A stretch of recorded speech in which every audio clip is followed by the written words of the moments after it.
What up YouTube? Welcome to Animasaurus, and today we're going to have a look at the new trailer for Scoob!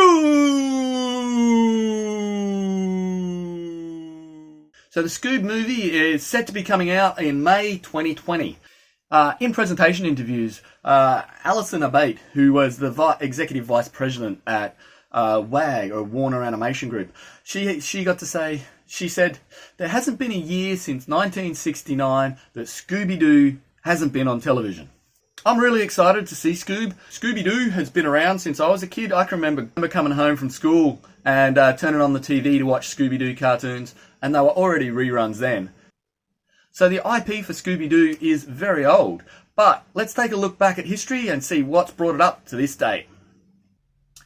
Now, Scooby Doo was originally pitched way back in 1969. So Hanna-Barbera Productions developed it in 1969. It actually came after 3 different pitches. It's at that time in history, there was an uprising from parents going, there's becoming way too much violence in cartoons.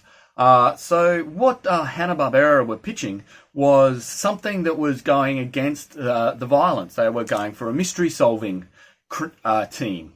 So they started off having a team of 5. Traveling rock band to an adventure of a traveling rock band. But they developed it over time. But through their development process, they were looking at the highly popular TV shows at the time, which were Archie, and Archie was Archie's now also been redeveloped as well, and a TV sitcom called Dobby Gillies. They took both of these and sort of combined them together to come up with their original Scooby-Doo pitch. They weren't originally a mystery-solving team. During their times of getting knocked back and redeveloping, they came up with the idea that they were a mystery-solving team rather than a music band that travelled together.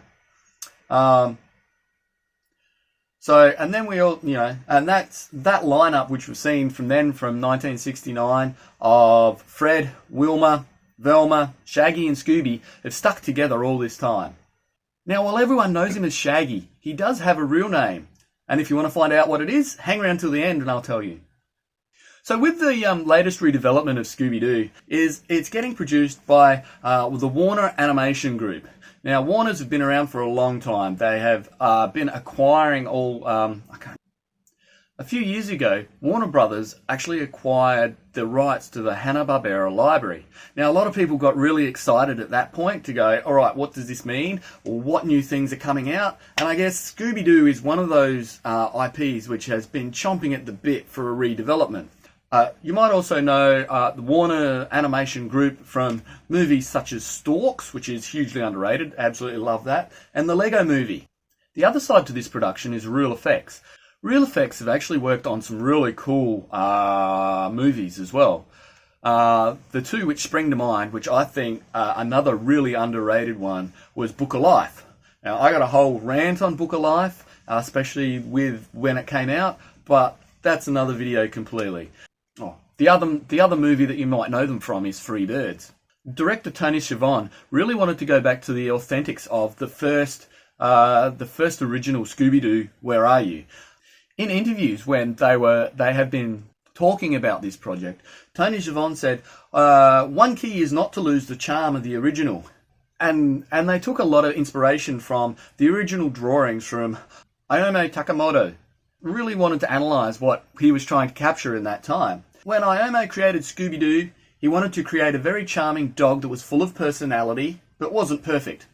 So he got a book, found out all the rules of a champion Great Dane, and then broke every rule. But I mean, that is what Scooby-Doo is. He's, you look at his legs, and Scooby's always got bowed legs, and his back's bowed as well. He doesn't have a straight, elegant back, and his back's kind of broken.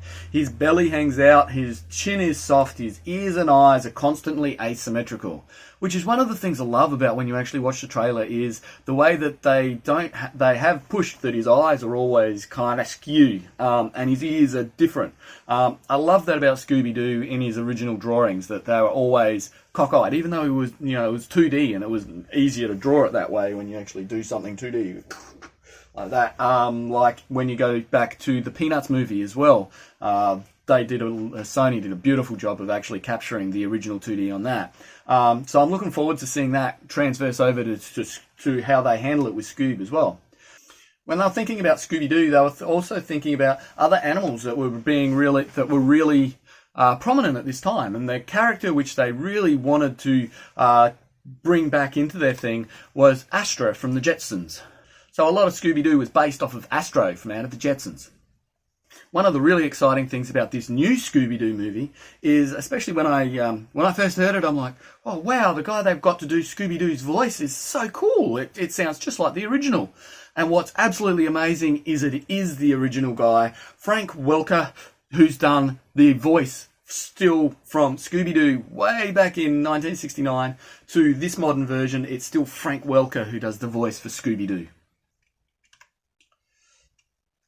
So when they came down to redeveloping it and bringing their designs up to modern day, what did they push? Well, the things they sort of did was very much around, like they brought the tech up with the mystery machine. So the mystery machine, while still being a van, it now has all the tech on the top of it. So they've got sat phone, sat nav, and all the mystery solving equipment that they're going to have in the background. You can just see it in the lights, like in the back. You can see that they've got like a mystery solving epicenter in the back. So they've got horns and yeah. The interesting thing I do see with this, the interesting thing I see about the mystery machine right off the back when I look at this is how the hell do they get their surfboards out? But they've also gone with Daphne. They've just kind of neatened her dress up and taken away the scarf and made her more modern with her dress design. Shaggy's had a redesigned shirt as well, just to kind of bring it up. Velma's still got very much traditional with the way she is, which is great. At least they've kept her that way. Fred, I mean, the biggest thing with Fred is he's missing his orange scarf, which he always had. But he's the, when I look at it, he's the one whose face really stands out as being the most modernized as well. I don't know what it is about him, but his face just doesn't quite hold up as well as what like Shaggy's does. Shaggy looks brilliant still, and the girls look great, but Fred doesn't quite stand up quite as well as what he used to. But Scooby Doo is definitely still his traditional, traditional drawn self. Getting back into the TV series. So from the original series, I think they've done 3 series as they were, and then they tried to modernise it and bring more characters in, and they changed up their team a little bit and the focus of them and did more series, animated series. For some god-awful reason, they brought Scrappy Doo in, and then, you know, continued developing it for many years after that. 2002, they did the first live action of Scooby Doo, which grossed a reported $130 million. So that was like, oh, a reinvention. And when you look at Scooby Doo, the first 3D they did of it, the live action one, yeah, I didn't actually even watch it because I'm like, live action, that's not how Scooby Doo should be. In 2004, they did Scooby Doo 2, Monsters Unleashed, which grossed then, you know, 84 million. So just a bit over half of what the original did. There was a third live action planned, but when the figures came in for exactly how bad number 2 did, they just scrapped it and said, all right, we'll put that on hold. But in 2013, the TV Guide ranked Scooby Doo the 5th greatest TV cartoon of all time, which is absolutely amazing. I love that Scooby Doo's way up there so high. Like 2013 was the first reports that an animated movie was being kicked around as an idea for development. So that wraps up my ramble on the new Scoob. So what am I looking at this? What do I think about it? I am going to give it, from the story point of view, I'm actually pretty excited for them doing a origin story. I definitely don't dig the idea of, you know, how he got his name. I do like that he is named after Scooby Snacks, but Scooby, Dooby, Doo? I mean, come on. That bit just kind of got me out. But from the trailer itself and from all the ramble that I've ran into, I'm really looking forward to this, and I'm going to give it 4 Scooby Doo heads. Did you get it? Of course, you already knew. Shaggy's real name? Norville Rogers.